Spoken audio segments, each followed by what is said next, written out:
All right, can you all hear me? Yes. Hi, everyone, and welcome to this JFK Junior Forum on Climate Policy in Action. This event is part of the Harvard Climate Action Week, which is a really exciting time that's gathering climate leaders from all over Harvard and the world throughout the week for discussing effective and equitable solutions to the climate crisis. My name is Renata Coke Alvarenga. I'm a Master of Public Policy student here at the Harvard Kennedy School. I'm from Brazil and have been doing climate advocacy work for the past 8 years or so. And so it's really exciting to be here and see all that's happening this week at HKS and also at Harvard University in general. And let me just share very quickly a little bit about what's happening around climate, especially in terms of student engagement. While at HKS, specifically for me, I have done a lot of my engagement back home and related to the Global South and Latin America with the NGO that I lead, Empodera Clima, but I have also worked alongside brilliant and really impressive people that are climate leaders from all over the world, studying here at Harvard this year and the past 2 years that I've been here. And so truly has been phenomenal to see everything that's happening around the school and climate action, especially when it comes to student-led initiatives such as the Climate, Energy, and Environment PIC, the Professional Interest Council, and also events that not only talk about climate action, but also intersectionality, like events on climate with the Black Policy Conference, or even the W3D, the Women in Defense, Diplomacy, and Development. So excited to share all of that with you.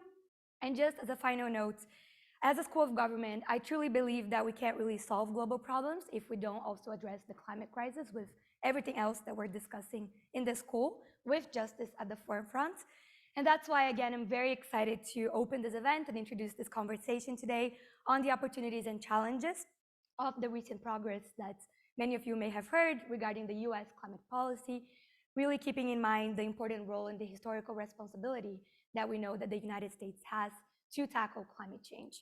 So let me introduce our speaker, Nat Keohane, and also our moderator, Henry Lee, for today's very exciting discussion. So Nathaniel Keohane is the president of the Center for Climate and Energy Solutions, which is widely recognized in the US and also globally as a leading independent voice for practical policy and action to address energy and climate challenges all over the globe. Dr. Keohane is an economist with more than 20 years of energy and environmental policy experience in academia, government, and the nonprofit sector. Before joining the center as the president back in 2021, Keohane was the senior vice president for climate with the Environmental Defense Fund, EDF, where he led all of EDF's climate work in the US and globally. And in 2011 to 2012, Keohane also served as the White House Special Assistant to the President for Energy and the Environment in the National Economic Council and Domestic Policy Council, helping to shape administration policy on energy and environmental issues. Previously, he also directed the economic policy and analysis work at EDF, working to enact comprehensive cap and trade legislation in Congress. And finally, from 2001 to 2008, Dr. Keohane was an assistant and also associate professor of economics at the Yale School of Management, and he received a PhD from Harvard University and a BA from Harvard College. Welcome, so glad to have you here. And let me just introduce our wonderful moderator, Henry Lee, who's a Jassim M. Jada Family Director of the Environmental and Natural Resources Program within our very own Belfer Center for Science and International Relations at the Harvard Kennedy School, faculty co-chair of the HKS Arctic Initiative and Decarbonization in China's research endeavors, and also senior lecturer in public policy. Before joining HKS back in 1979, Lee spent 9 years in the Massachusetts state government as a director of state's energy office and special assistant to the governor for environmental policy. He has served on numerous state, federal, and private advisory boards concerning energy and the environment, and is also a former chairman of the Massachusetts Stewardship Council, which oversees state parks and recreation facilities. Additionally, he has worked with the private and public institutions that many of us know, including the Inter-American Development Bank, IDB, the World Bank, International Finance Corporation, the state of São Paulo, my country, Brazil, the US Department of Energy and Interior, the National Research Council, the Intercontinental Energy Corporation, General Electric, and the US EPA. Lee's research interests around energy and transportation issues, US climate policy, China's energy policy, and public infrastructure projects in developing countries. He's a co-author of Foundations for Low-Carbon Energy Systems in China. So after these great and truly amazing introductions, I'm really excited to thank the speakers for being here. Thank you all, the audience, for watching this amazing discussion on climate policy in the US, and happy Harvard Climate Action Week. Thank you.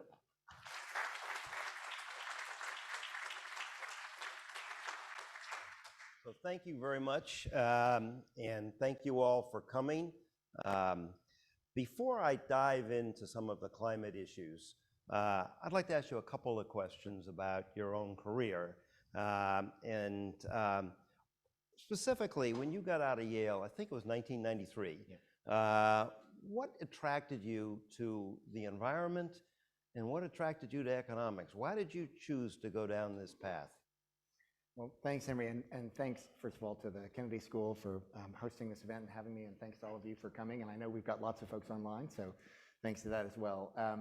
Yeah, so I got out of college, and I was not, I had a lot of friends who were focused on going into banking or consulting or whatever, and I knew that I either wanted to be a PhD historian, that was the original plan, or to work in the environment. And so I went down to Washington, D.C., and these were the days when you had a paper resume, and I sort of dropped it all over at every environmental organization I could. And after a few months working for free for another nonprofit, I ended up landing a very low-level job at Environmental Defense Fund, which at the time, so this was into 1993, beginning of 1994, and for those folks who know environmental policy, this was in the midst of the Clinton administration putting in place the first large-scale cap and trade, emissions trading program. It had been passed as part of the 1990 Clean Air Act and signed by President George H.W. Bush. There's a great story there. But it was now being implemented, and EDF had been central to the passage of that, and so was central to the design of the implementation of this program. And I was actually working on something totally different. I was working on something called the Paper Task Force, and I was the research assistant on forestry or something like that. But it was just this sense in the air of economic incentives and the importance of market forces. So even though I had been a history major at Yale, I decided, all right, maybe I'll drop the idea of being a history professor. I think my mother who's in the audience, was disappointed at that at first. But I decided to adopt that and go and learn some economics. And so I came up, actually, so after a year and a half at EDF, I decided I wanted to learn more about economics, and I ended up at Harvard. So well, the other thing that's really striking in looking at your resume is that you had a number of really interesting opportunities. You have worked as an assistant to the President of the United States. You've worked as an assistant professor at Yale, and yet you have chosen to go down a path and a career as a leader of one of the nation's leading environmental NGOs. Why did you choose the NGO route rather than the academic route or the government route? So I actually think about this a lot, and maybe there are students in the audience who are wondering what their path is going to be. Because I did start off, as you said, as a assistant professor of economics at the School of Management at Yale, and I think that was still the right thing to do. I always thought that I learned more economics in the years that I taught economics at Yale, both from teaching it in the classroom, but also from going to applied micro seminars and things like that. So I really learned, it was almost, I tell people, like, if you want to be a doctor, you go to med school and then you have an internship. And if you want to be an economist, you get your PhD and then go teach economics. And that's the way to learn it.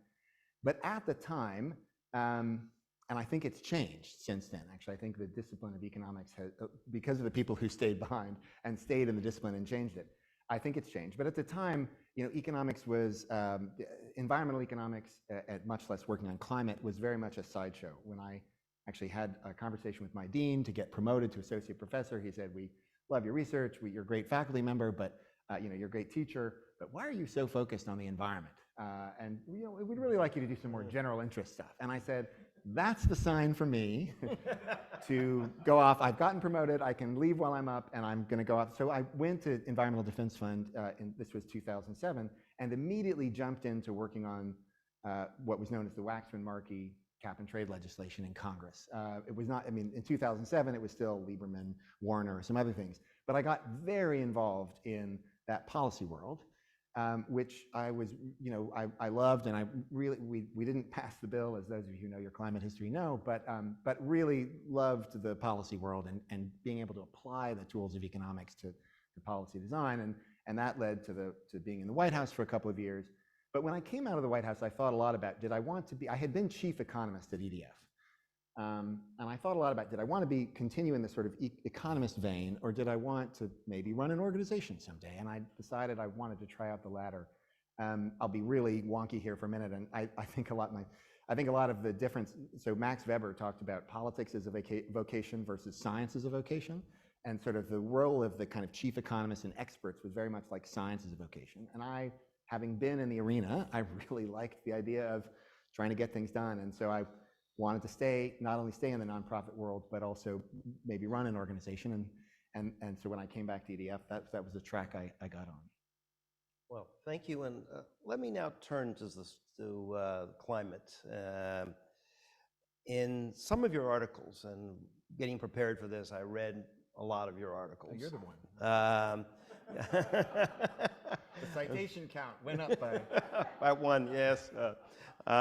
You pose the question, will the United States be a leader or a follower in addressing climate change? Well, in the last few years, the U.S. has passed the Inflation Reduction Act, the infrastructure bill, the CHIPS legislation, and President Biden has traveled all around the country urging all sectors of the economy to step up to the plate and reduce carbon emissions.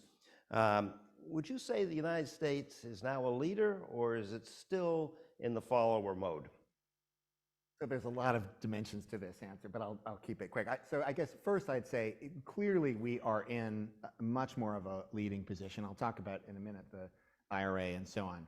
And I think what the Biden administration has done, I mean, from literally the day that President Biden came into the White House, it's been a sea change. He literally re-entered the Paris Agreement on that day, came in with a full plan, and came in and put amazing people. One of the remarkable things about the Biden administration, having served in government, is that you look across the whole administration and everybody is a climate champion of some way or another. So Brian Deese was the head of the National Economic Council. Joe Aldy in the front row and I we had the same job. I was after him in the National Economic Council. And I will tell you, Gene Sperling, whom I worked for, terrific guy, great director of the National Economic Council, but he didn't wake up thinking about climate every day. But Brian, who I worked with in the NEC, was Biden's choice for director, and he is a climate guy. And you have Secretary Buttigieg at Department of Transportation and Secretary Granholm at Department of Energy and Michael Regan at EP. So the point is you had this real sea change. And I think it's shown in the policies that we can talk about in a minute. So clearly the US is back in the position of leading. We saw that. I know we can talk about the international context later. We saw that the first UN Conference of the Parties, or COP26 in Glasgow in 2021, when Secretary Kerry, speaking of somebody who was a climate champion put in a major role, was able to come to Glasgow and sort of really help galvanize the world in more ambition. So I don't think there's any question that we're a leader. I think the concern is how durable is that if the political winds shift again and we get, knock on wood, another administration in a couple of years or next year. Because I think we are at risk of that zigzagging. Maybe we can talk about how to make that durable. So that's the first answer, the first part of the answer on the leader and follower. Just on the U.S. climate policy, and maybe we'll dig in deeper. But I think the accomplishments that we've seen in Congress, which have been obviously driven by the president and the administration, have been really significant. You mentioned the bipartisan infrastructure law of 2021. Obviously, that was mostly an infrastructure bill, but there was over $100 billion in climate funding and really important things like lots of money for electric vehicle charging infrastructures and money for hydrogen hubs and lots of money for modernizing the grid, as well as additional billions for climate resilience. And then you had the CHIPS Act, which was mostly a semiconductor bill that was going to build out the semiconductor industry in the U.S., but also had, again, really significant funding in R&D and clean energy technology. And then last year's Inflation Reduction Act, which is called the Inflation Reduction Act, but probably everybody knows is really a climate bill, had $370 billion, and it may end up being more, in spending on climate investments and tax credits and subsidies. So you might say they don't really know how to name their bills very accurately, but the bills themselves have made hundreds of billions of dollars into climate. There's more to be done. We can talk about that, but I do think it's been a remarkable progress. Well, some critics say that if you look at the Inflation Reduction Act, it depends entirely on subsidies. And are we going to just use carrots and no sticks, while other parts of the world are using either a combination or emphasizing sticks? And people say, well, if you only use carrots, it's not the most efficient way of getting to your goal. And there was a study done a while back that said that despite all the money in the Inflation Reduction Act, it was equivalent to about a $12 a ton carbon tax. So why not a carbon tax? So I think this is where you can have a conversation, and it's really fun to have a conversation about what would the first best, the ideal policy be, and then how do we compare that to what we've got.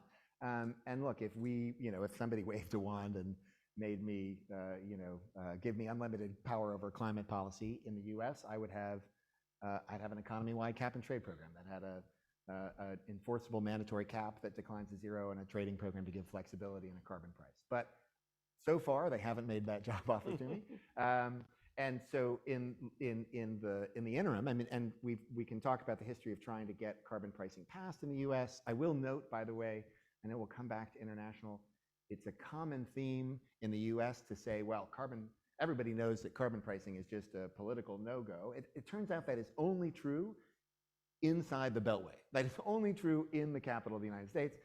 I'm exaggerating a little bit, but 12 states now in the US have cap and trade programs of some sort. Europe has a cap and trade program. Carbon pricing actually covers about 25% and growing of the world's carbon emissions. Indonesia, India, they're all thinking about it. So that we can come back to the international point. But since we don't live in that first best world, we have to take what can pass the Congress, right? And that by regular order is folks who are familiar with, everybody hopefully in this room is familiar with regular order and the workings of the US government, but if you're not, right, normally you have to get, under current Senate rules, traditional Senate rules, you need 60 votes in the Senate to pass something.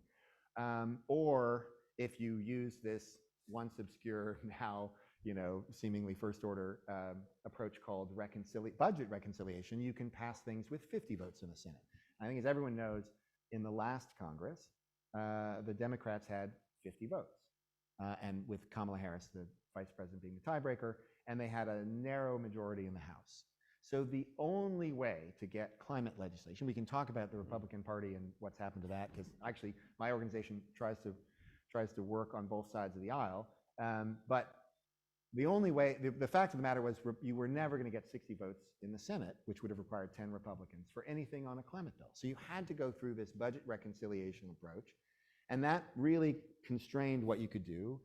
There actually was a run at having a carbon price in that bill, and I think that if those of people who think back, if you remember December 2021, it looked like it might get passed, and there were final negotiations with Joe Manchin and the White House that ended up breaking down.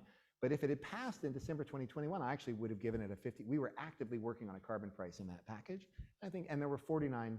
There were definitely 49. Well, there were 49 Democrats in the Senate who said they were going to vote for that, and we were working on the 50th. Of course, then that didn't happen in December, and by the time we got back to it in July, there was Russia's invasion of Ukraine and inflation and so on. So a carbon price was back off the table. So all that is to say, we would like a carbon price across the entire economy that gave the kind of economic incentives that private actors could use, that would drive investment, that would drive innovation, that would drive deployment. But we don't have that, and the politics of that are challenging. So while we keep working for that, this package of 370, maybe more, $billion of investment in tax credits and tax subsidies and grants for clean energy is a tremendous step. It's not going to get us all the way to where we need to go, but it can get us a lot of the way there. And it's by far the biggest investment that the U.S. federal government has made in climate, or that the U.S. in general has made in climate. So I'll close by saying, Paul Krugman has I think it's actually not his column, I think it's a subscriber-only newsletter in today's New York Times. I live in Manhattan, I live in New York, so the only thing I read is the New York Times. But if it's in the Times, I can talk at length about it. But Paul Krugman had a great piece in which he says, essentially boiling it down, yes, a subsidies-only approach is not efficient. And yes, it might lead to more spending than otherwise would. And yes, there are some fiscal concerns in the long run. But this is a crisis. This is a climate crisis. So that's what we have available. That's the approach we have, and we have to take it. Let me go beyond the legislation here and ask you, we're now in an implementation stage. There's a lot of action going on in Washington. If you were to step back, what do you think are the two biggest challenges facing the implementation of these acts that we've talked about? So let's talk about implementation. I also would love to get to sort of what are the other policies we're going to need, because I'm greedy and I don't want to give up. But in terms of implementation, that is the thing in front of us. The two biggest challenges, good question. The first one is maybe an unexpected one. It is workforce. It's personnel. If we had a chart, and I'm glad we don't have visuals, but if you had a chart and you looked at DOE, the Department of Energy's, the spending it has available on clean energy, right? For a long time, the joke about the Department of Energy was it was a nuclear weapons lab with a tiny amount of energy, research attached to it. But now, actually, if you look, so after only having maybe a $1 or $2 billion a year in clean energy spending, the combined effect of those bills we talked about is that there's like $62 billion for the DOE to get out the door in terms of grants. That's only grants, and then it also has to contribute to writing.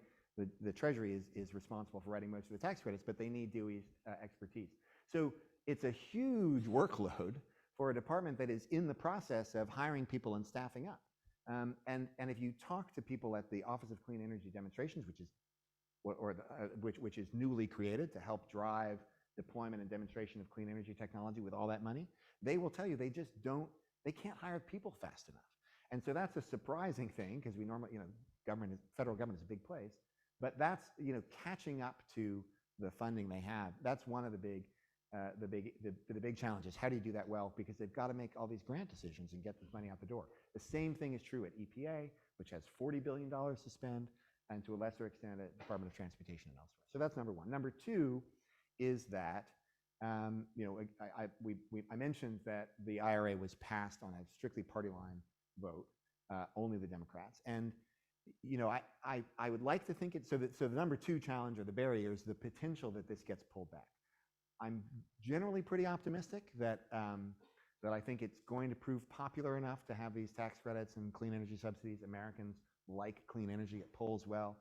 I think it's going to be popular enough to be durable. But if you look at the current debt limit negotiations, the Republicans have already put this on the table. And so that remains a threat. We can't rule out the possibility, even though I'm generally optimistic, we can't rule out the possibility that maybe a future Republican administration or a Republican Congress somehow tries to pull that back. And that's a problem both because it would be a problem if it happened, but it's also a problem prospectively, because if you're an investor or a project developer and you're planning on doing something on the prospect of those future credits, and there's a little bit of uncertainty into the mix, that can slow things down. Although I don't think we're seeing that yet. But so those would be the two barriers I mentioned. I'm going to now divert a bit, and I want to drill down on three specific issues. The first is the whole international negotiations. We started off in the 1990s with the Kyoto Agreement, which was heavily criticized because it was asymmetric and they couldn't get the US on board. And then we come to the Paris Accord, which a lot of people felt a lot better about. But there seem to be three problems sort of hanging out there. One is the fact that the Paris Accord sets goals that a lot of people feel are impossible to meet, the 1.5 degrees. The second is that it doesn't provide sufficient support, even though rhetorically we have claimed over and over again we're going to give it, to developing countries to meet the climate damages and to adapt to climate change.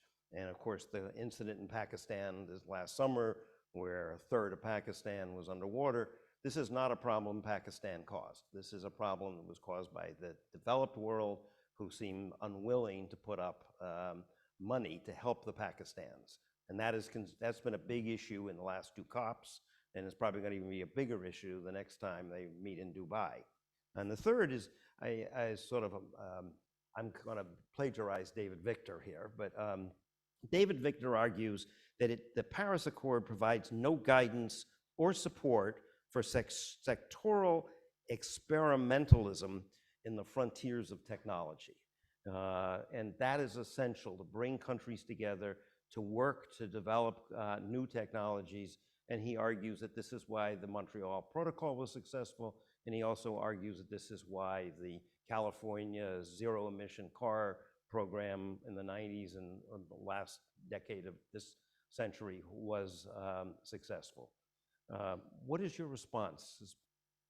Okay, a lot of stuff there, but let's unpack it a little bit. I think, so first of all, let me say, so Paris Agreement was signed in 2015 and is actually essentially going into effect now. I mean, it sort of unrolls over several years. Most of the commitments that countries have taken on, which are called nationally determined contributions, actually really take effect starting in 2025, and then they really see many more in 2030. So one thing to say right off the bat is that people will say, well, the Paris Agreement, it's because it's all voluntary target setting, which it is. So I'll come back to the point about the overarching goal. But these nationally determined contributions, or NDCs, themselves are voluntary. Countries are, it's up to, that's what nationally determined means, right? The countries come up with what they are. So they weren't negotiated in a back room and agreed. And a number of people have concluded, well, that means that it's just too weak, and countries by themselves are never going to be ambitious enough. And there's a certain truth to that, except the fact that there's really no other way to have an international agreement. Every international agreement is going to be voluntary. It's something I learned from my dad, who's also sitting and many of us learned from my dad, who's sitting in the audience, in the sense that there's no global police force that's going to come in and enforce. And so we mentioned just briefly the Kyoto Protocol. So the Kyoto Protocol, in contrast, was top down. Everybody, the countries negotiated they negotiated their targets, and then those were supposed to all add up properly to get to the the goals of the Kyoto Protocol. Even setting aside that the Kyoto Protocol didn't include developing countries, which was the fatal flaw of it, and we can come back and talk to that. But if you even just look at the developed countries there, the US never agreed to it. Canada agreed to it, and then when it realized it couldn't meet its target, it just walked away. Now, as everyone knows, Canada has been strictly fined and sanctioned. And no, not at all. Sorry, Canada, nothing happened, right? Canada walked out of the agreement, and everyone said, that's terrible. But there's no enforcement mechanism, and there is no enforcement mechanism for almost every, I mean, there's some small exceptions, but really, in the international agreement world, it's going to be, I mean, you know this, it's going to be very hard.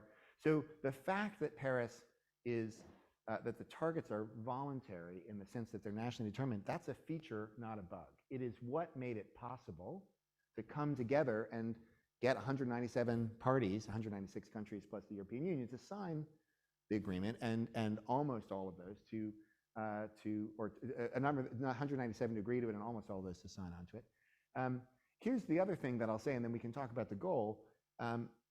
So, by the way, it was absolutely true. And if you go back and you look at what those of us who were in Paris helping to push for it, I was not in government at the time, but pushing for it at EDF.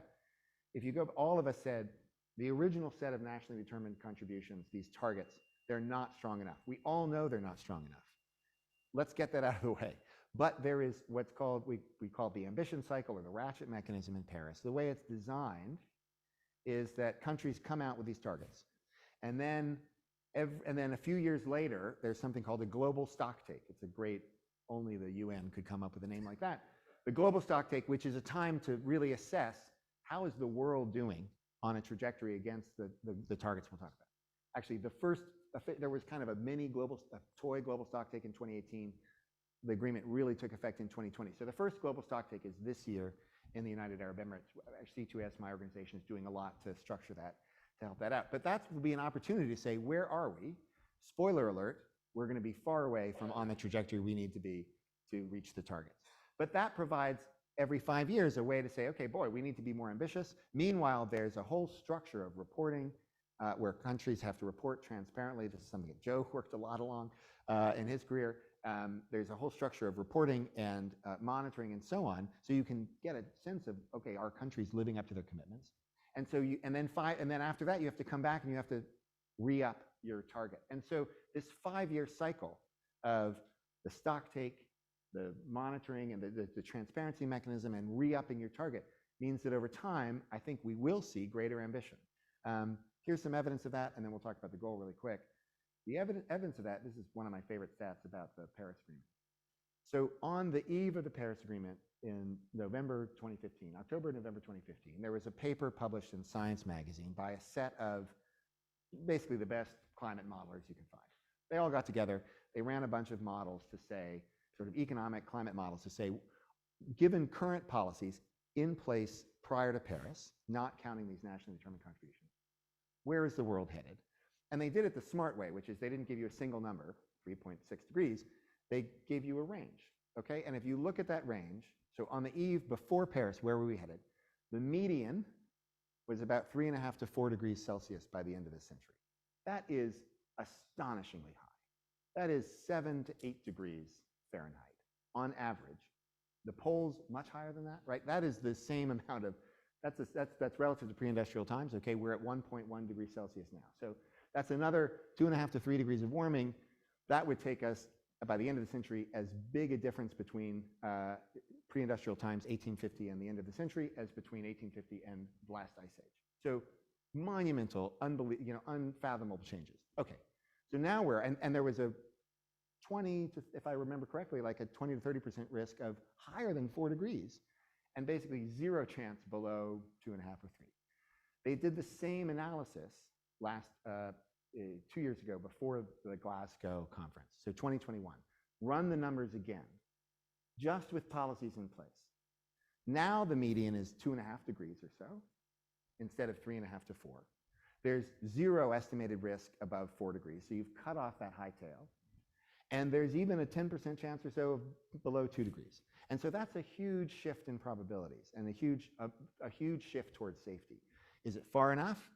No, because even 2.5 degrees is well above where we are now. But it's real progress. And is that progress entirely because of the Paris Agreement?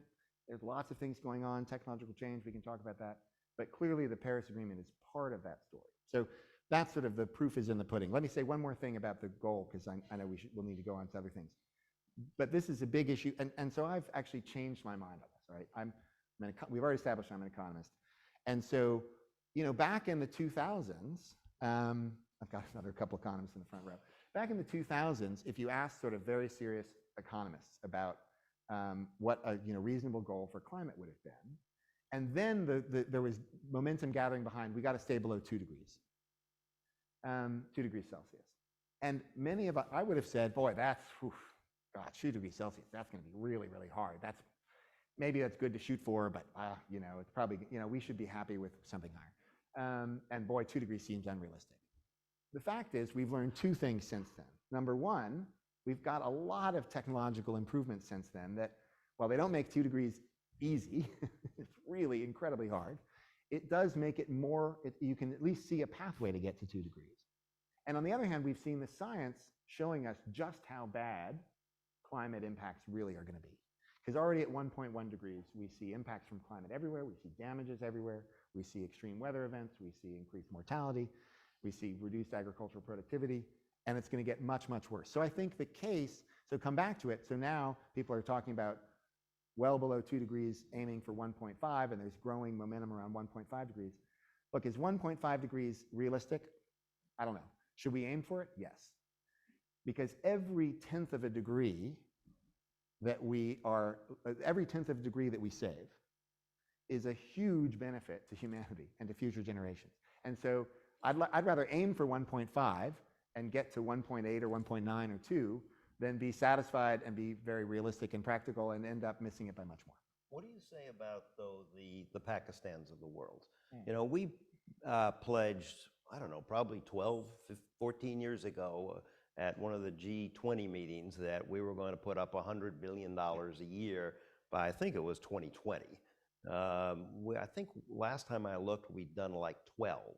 So Joe was in the White House and we made the $100 billion pledge, so we can. But here's a couple things. So Hillary Clinton, 2009 Copenhagen conference is about to fall apart the first time, and Hillary Clinton comes in, flies in, and says, commitment from the U.S. and other developed nations to mobilize $100 billion a year in finance. Now that wasn't purely, we can debate, Joe and I, as former USG officials, will say it was mobilized. It wasn't $100 billion in public, but it was heard as $100 billion in public funding. And frankly, that's probably what it should be if there were justice in the world. And we are far from that. And it's now, that was by 2020, and we're past that. There's no question that the developed world in general, the advanced economies in general, and the US in particular, ought to be making much greater, order of magnitude greater investments in development assistance, in climate assistance to developing countries, both for adaptation and for mitigation. So in other words, to pay for clean energy transition. President Biden has said, he's pledged to double it and double it again. Unfortunately, he's still where he started. And the main reason is that Congress is not willing to increase that. But there's no question that we should be doing much more, especially in the United States. And that's a scandal. I mean, just to put it out there like that, from any objective, that's really scandalous. And it is something that holds back progress in the negotiations, because the developing countries aren't dumb. They know, if they see this, they see the increasing demands on them, and there's not enough finance going. So we can talk about how do you mobilize that finance through other means, but that's a huge issue. I'm going to ask one more of my questions, although I could ask so many, I think really interesting areas we can explore. And then I'm going to open it up to all of you. And I guess my question is that the role of corporations. Mm-hmm. I think there are about 1,500 corporations have set a net zero pledge.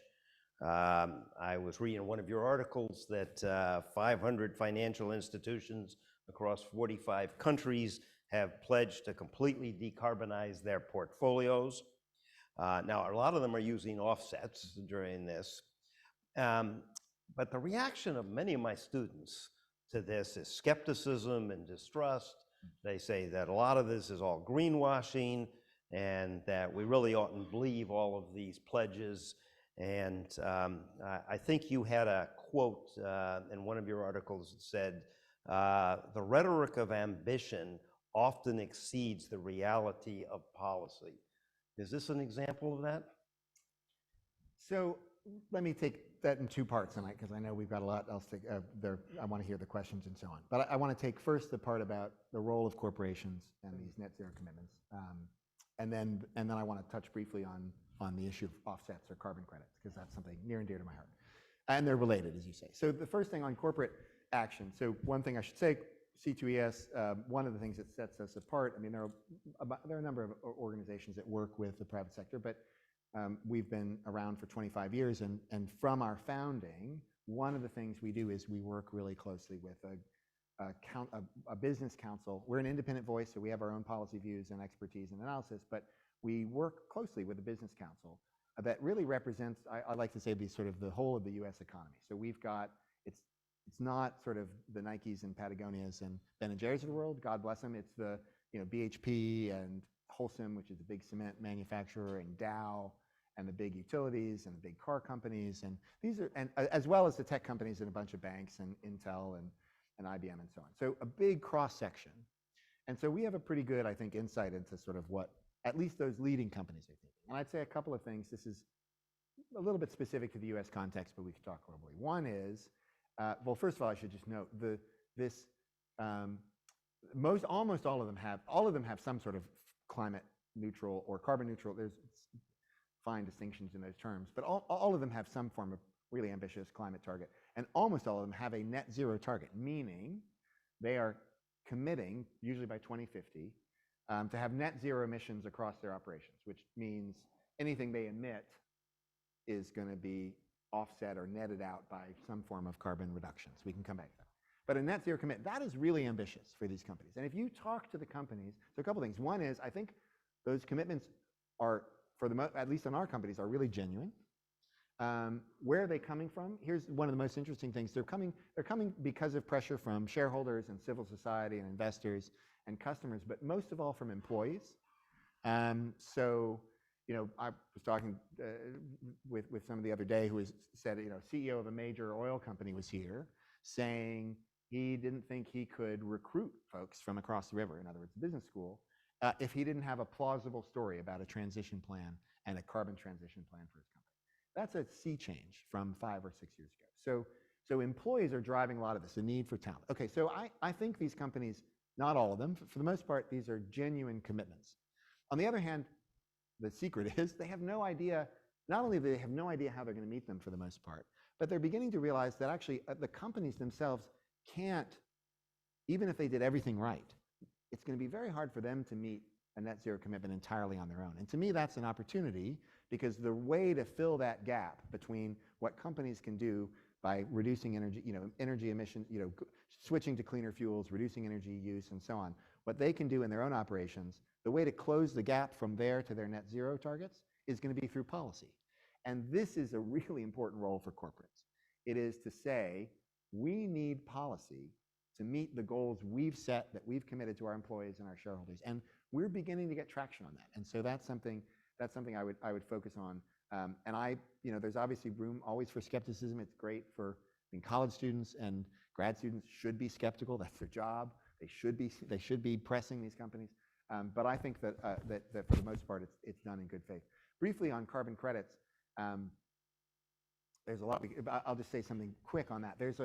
And I'll acknowledge there's a big debate right now in the climate community, broadly speaking, on what is the appropriate role for carbon credits in meeting these net zero commitments. And here's the main thing I'll say. I think we need a paradigm shift in how we think about carbon credits. Because the current way of thinking it, for the most part, I think of it as backward looking. It came out, you mentioned the Kyoto Protocol. The Kyoto Protocol had something called the Clean Development Mechanism, which was going to create programs for carbon credits in developing countries which didn't have a target. And then developed countries could use those credits to help meet their targets. So that Kyoto Protocol fell apart, as we talked about, but that Clean Development Mechanism ended up being kind of the scaffolding for a voluntary carbon market where companies, and for the most part, the paradigm has been, that's a way for companies to meet their targets by buying carbon credits that represent reductions somewhere else in the world. I actually think we should stop thinking about it that way, because that has been blinkered and narrowed, and we have big fights over whether the corporates should be allowed to do that or they should be forced to do something else. I think we need to think about it in light of the conversation we were having earlier about finance, which is we are hundreds of billions of dollars short in the amount of finance that is going into climate solutions in the developing world, and that could promote reductions in energy use, reductions in emissions from energy, but also from tropical deforestation and so on, that could promote sustainable green growth. We should be looking for every possible source of finance we can, because Congress is not going to live up to its obligation. And one of those, I think, is actually these commitments that corporates have made. And so if we could harness that at scale for driving finance into real climate solutions, that's, I think, where we should focus, rather than are we letting companies off the hook, or so we should, that's what we need to build, and we could talk more about that, but I know we need to go to questions. Okay, the floor is yours. We have, I believe, 4 microphones, one here, one halfway up, one over there, and one here. So I'm leaving it open to your questions. You want to go to the microphone so we can keep the people online can hear you? It's right over there.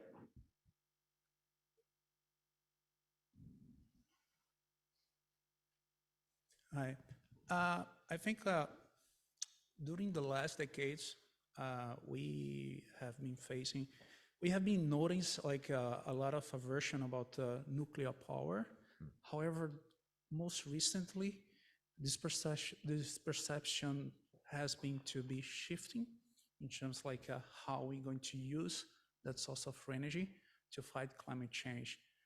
My question is like, how important do you see the source of energy moving forward to fight climate reduction of the GHG emissions?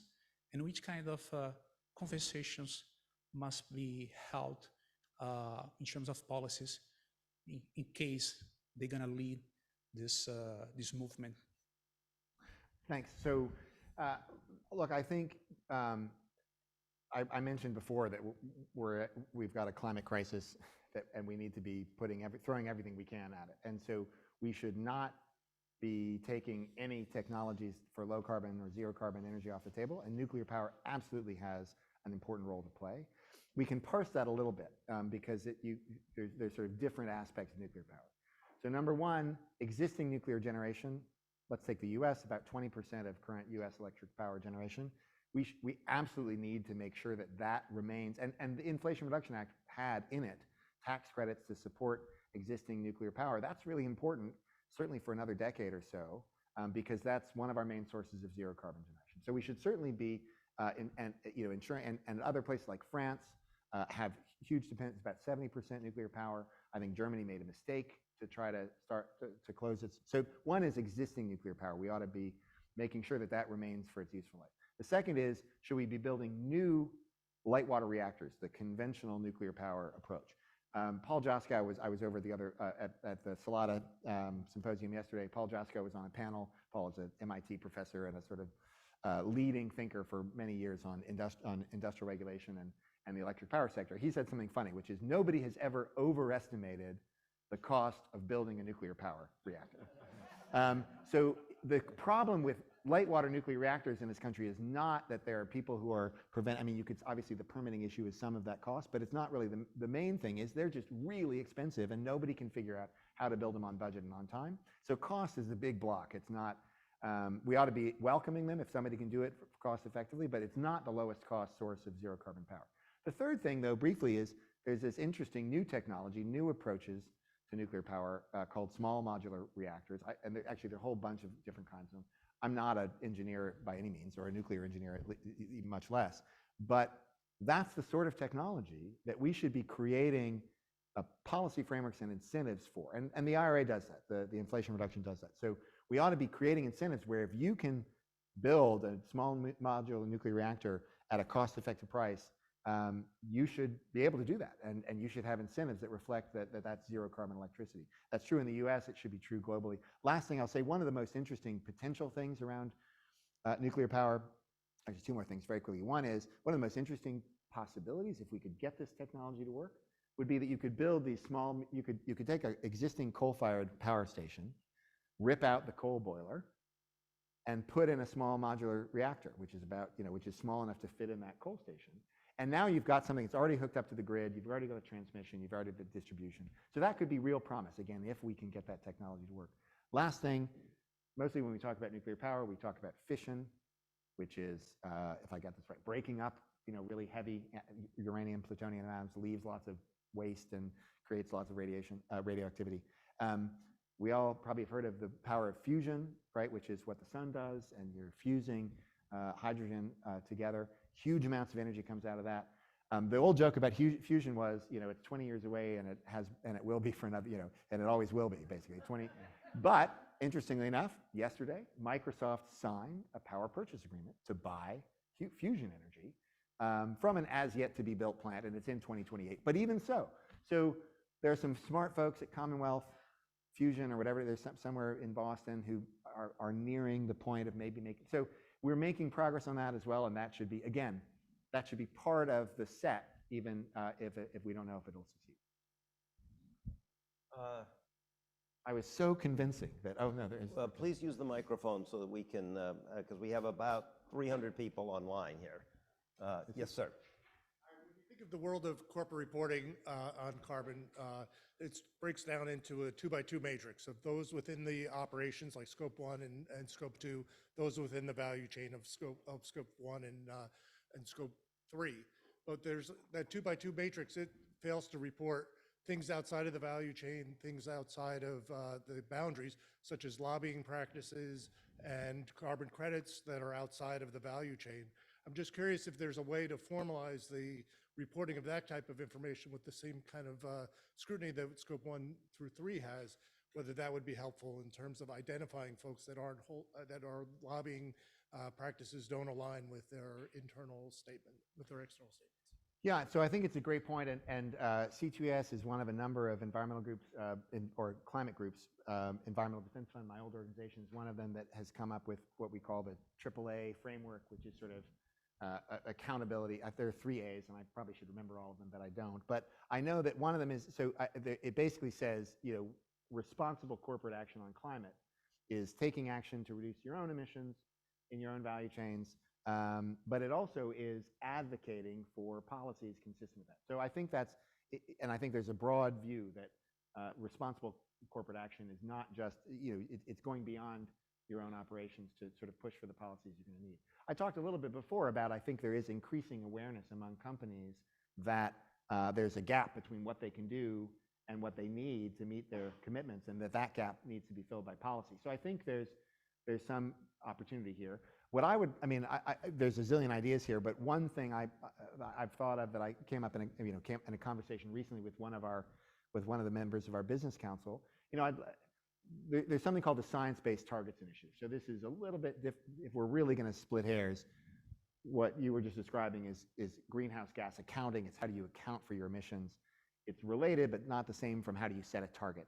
But there's an organization called the Science-Based Targets Initiative, which is sort of the leading, it's very rigorous, we could have a conversation. But anyway, the leading group thinking about how companies should set targets for emissions reduction. And one idea that I've kicked around, I have not talked about this with SBTI, so I'll have to do that eventually, but would be, if as companies realize that they may not be able to meet their science-based target on their own, could there be an opportunity for them to say, and here are the policies we need.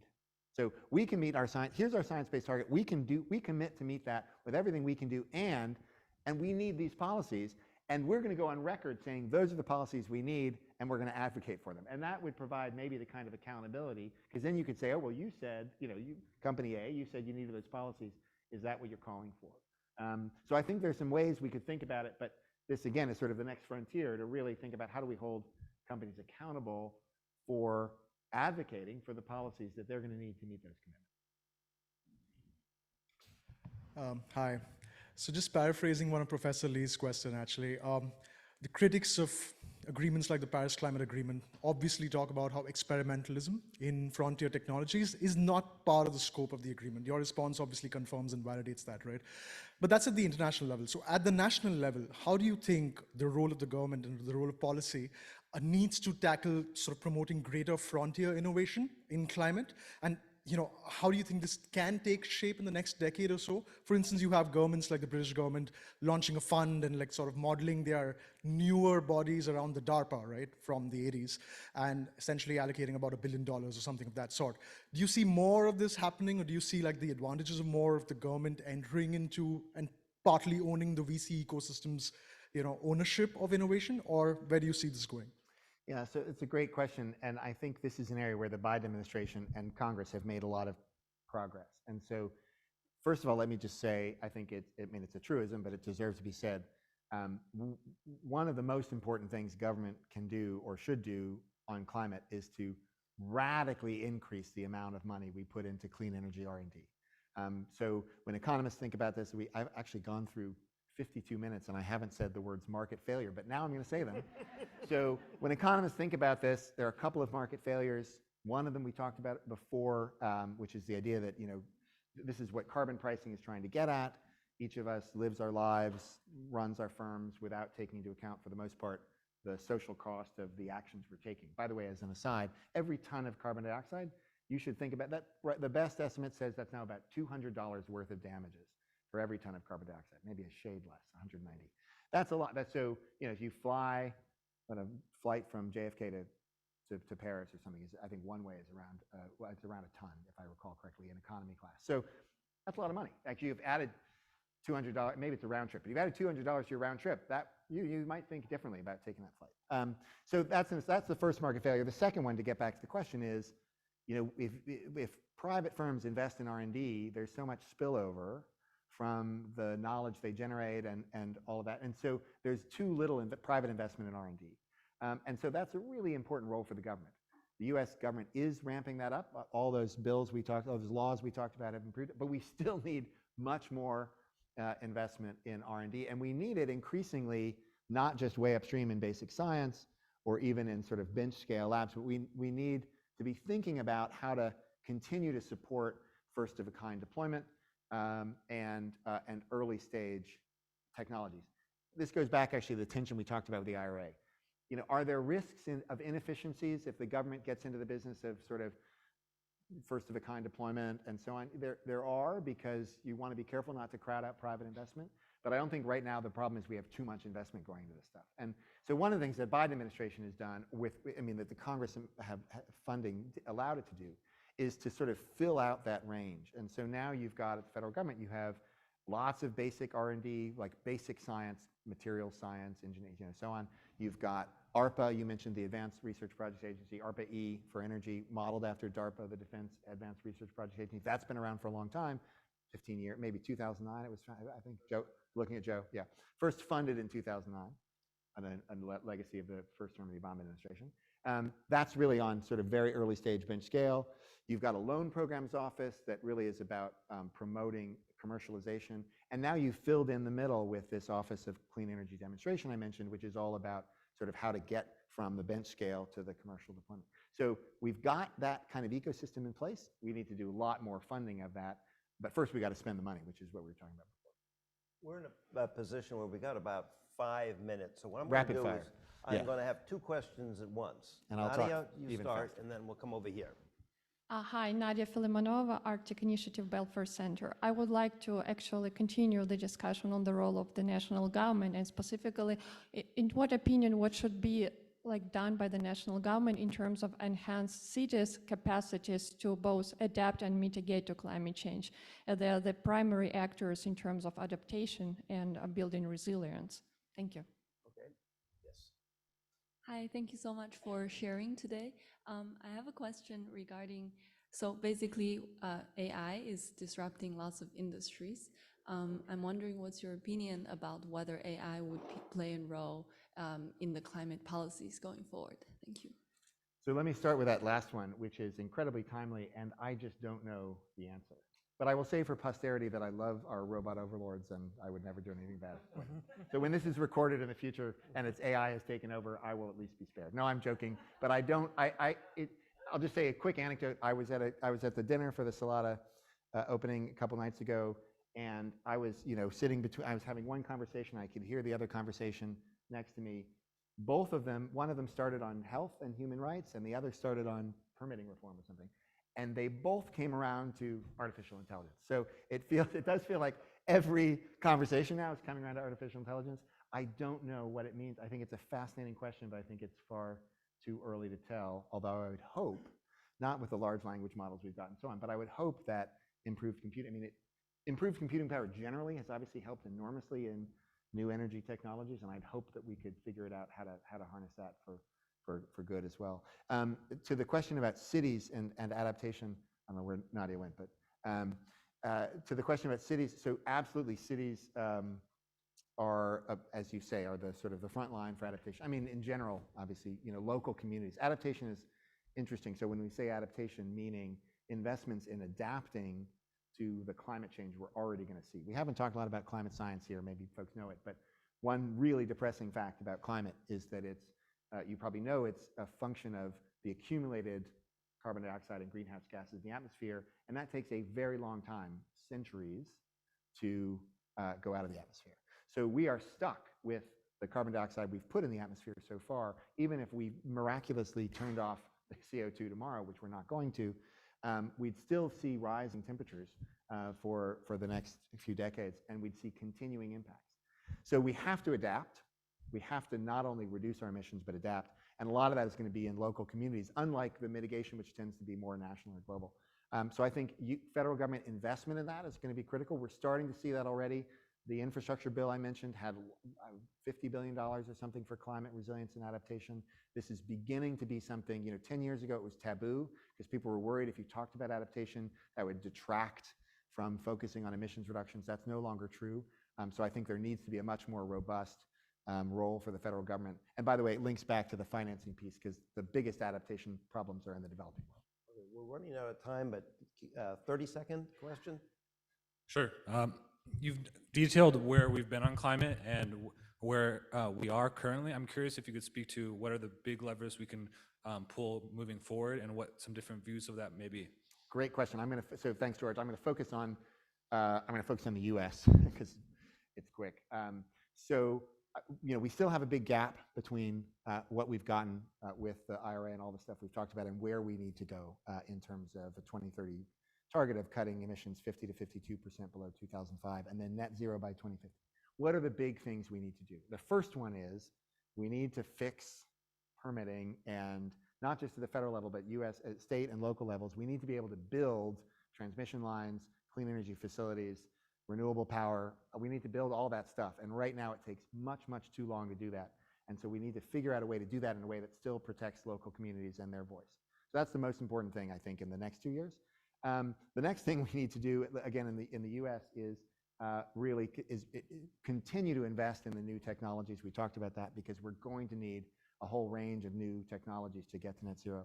And look, the last thing I'll say, because it's part of my card-carrying economist thing. The best thing we could do, right? It remains very politically hard. We talked about this at the beginning. The best thing we could, it will not the best. An important thing we could do would be to put a price on carbon in the US. Even after all we've gotten, it would still make everything else work better. If you had a price on carbon, it would align the whole economy with lower carbon investment. And all the investments of the IRA would be flowing with the current rather than against it. You'd have all of the economy aligned around low carbon investment, and that would make everything else work better. It would make regulations work better. So it's not an either or. It's not we scrap everything and we have the economist silver bullet. It's just that we would orient all the incentives around a lower carbon future, and that would accelerate everything we need to do. Well, thank you. This has been a tour de force, and you've covered an enormous range of issues. So please join me in thanking Nat.